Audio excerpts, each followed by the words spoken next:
Friend, તો તમારું સ્વાગત છે મારા રસોડામાં। તો અવનવી વાનગી જોવા માટે ચેનલને સબસ્ક્રાઈબ કરો।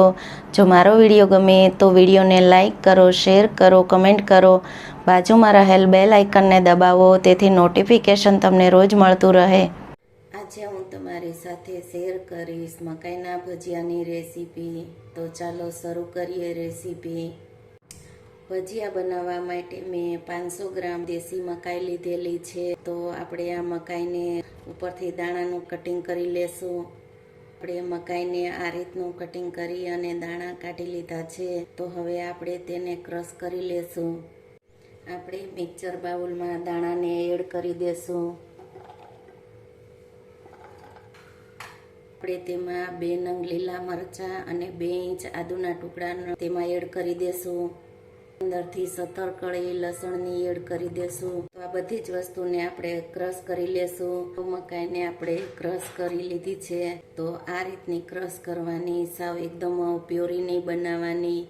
તેમાં આપણે પાણીનો ઉપયોગ જરાય નથી કરવાનો। આ રીતની ક્રશ કરી અને તૈયાર કરવાનું। તો આ મિશ્રણને આપણે બાઉલમાં કાઢી લેશું। મકાઈને આપણે ક્રશ કરી લીધી છે। ક્રશ કરતી વખતે ખાસ ધ્યાન રાખવાનું કે તેની સાવ પ્યોરી ન થઈ જાય। આ રીતનું થીક રાખવાનું છે અને આપણે તેમાં પાણીનો ઉપયોગ જરાય નથી કરવાનો। તેમાં આપણે 1 વાટકી ચણાના લોટનો ઉપયોગ કરશું। 3 ચમચી રવો। આપણે ભજીયાને ક્રિસ્પી બનાવવા માટે 3 ચમચી રવાનો ઉપયોગ કરેલો છે। 1 મોટી સાઈઝની ડુંગળી કાપેલી, અડધી વાટકી લીલા ધાણા, અડધી વાટકી આપણે કટિંગ કરેલી મકાઈ,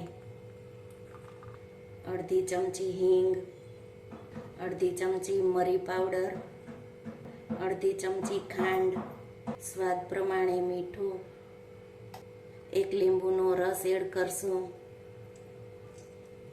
તો આપણે આને મિક્સ કરી લેશું। ભજીયાને ક્રિસ્પી બનાવવા માટે આપણે ચણાના લોટનો ઉપયોગ અને રવાનો ઉપયોગ કરવાનો। તમે જુઓ છો કે આપણે ભજીયાનું બેટર એકદમ સરસ એવું મિક્સ કરી લીધું છે। તેમાં આપણે પાણીનો ઉપયોગ જરાય નથી કરવાનો। મકાઈના ભજીયાનું બેટર આ રીતનું થીક રાખવાનું। તેને સાવ આપણે ઢીલું નથી રાખવાનું। ભજીયું એકદમ આપણે સરસ ક્રિસ્પી બને તેના માટે આટલું આપણે થીક રાખવાનું। 1 ચપટી સોડાનો ઉપયોગ કરશું।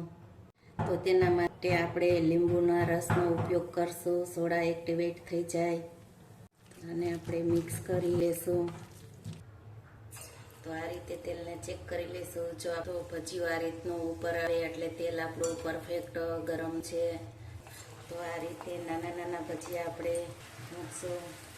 ભજીયાને આપણે મીડિયમ ગેસની ફ્લેમ ઉપર જ તળશું, તેથી ભજીયા અંદરથી સોફ્ટ અને ઉપરથી એકદમ ક્રિસ્પી। તો ચોમાસામાં ખાવાની મજા પડે તેવા એકદમ સરસ ક્રિસ્પી, નાના મોટા બધાને ભાવે તેવા, તો તમને જોતા જ ખાવાનું મન થઈ જાય તેવા એકદમ સરસ ક્રિસ્પી ભજીયા આપણા બનીને તૈયાર છે।